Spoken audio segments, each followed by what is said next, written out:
channel to a brand new vlog today. আজকে তোমাদের সাথে শেয়ার করব একটা হেলদি কিন্তু খুব একটা টেস্টি খাবার।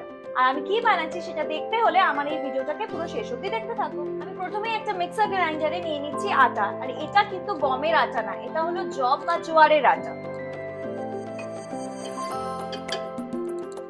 ক্রিসপি টেক্সচারের জন্য দিয়ে দিচ্ছি একটু চালের গুঁড়ি। এবার দিয়ে দিচ্ছি একটু টক দই। এবার দিয়ে দিচ্ছি এর মধ্যে দুটো কাঁচা লঙ্কা আর স্বাদ মতো নুন। এবার এই সবগুলোকে আমি মিক্সিতে ব্লেন্ড করে নেব। মিক্সারটা আমার সুন্দরভাবে ব্লেন্ড হয়ে গেছে, দেখতেই পাচ্ছ কত সুন্দর একটা কনসিস্টেন্সি এসে গেছে। এটাকে আমি এবার একটা বোলে ট্রান্সফার করে নিচ্ছি। এবার এর মধ্যে দিয়ে দিচ্ছি একটু ধনেপাতা কুচি আর লঙ্কা কুচি, দিয়ে দিচ্ছি অল্প পেঁয়াজ কুচি। আমি একটা তাওয়া নিয়ে নিয়েছি, যেটাকে ভালো করে গরম করে নিয়েছি, আর তার মধ্যে এই ব্যাটারটা আমি স্প্রেড করে দিচ্ছি।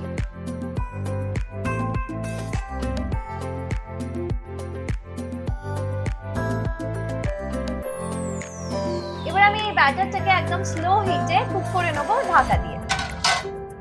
একটা দিক হয়ে গেছে, এবার আমি অপর পিঠটা উল্টে দেব আর দিয়ে দেবো একটুখানি সাদা তেল।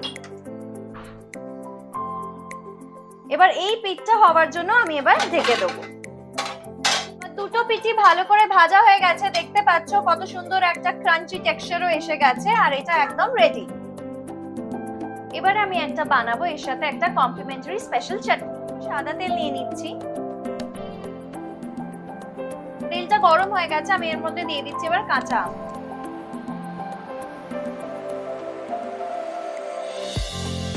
আর দিয়ে দিচ্ছি এখানে টমেটো, এরকম আধখানা করে কেটে রাখা টমেটো।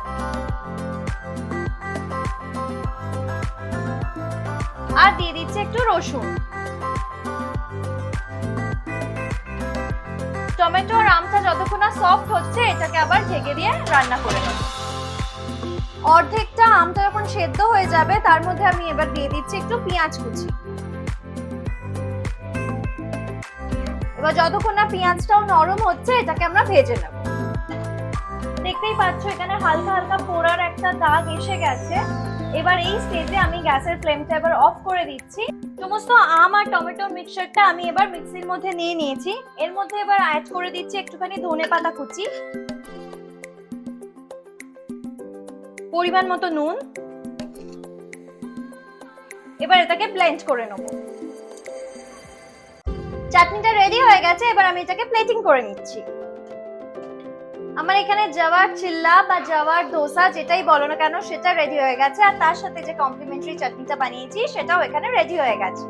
তো বন্ধুরা, আমার এই রেসিপিটা কেমন লাগলো? যদি ভালো লেগে থাকে তাহলে কমেন্ট করে অবশ্যই জানাবে, আর আরো এরকম ভবিষ্যতে ভিডিও দেখতে গেলে চ্যানেলটাকে লাইক ও সাবস্ক্রাইব করে দেবে। দেখা হচ্ছে পরের ভিডিওতে। Bye bye.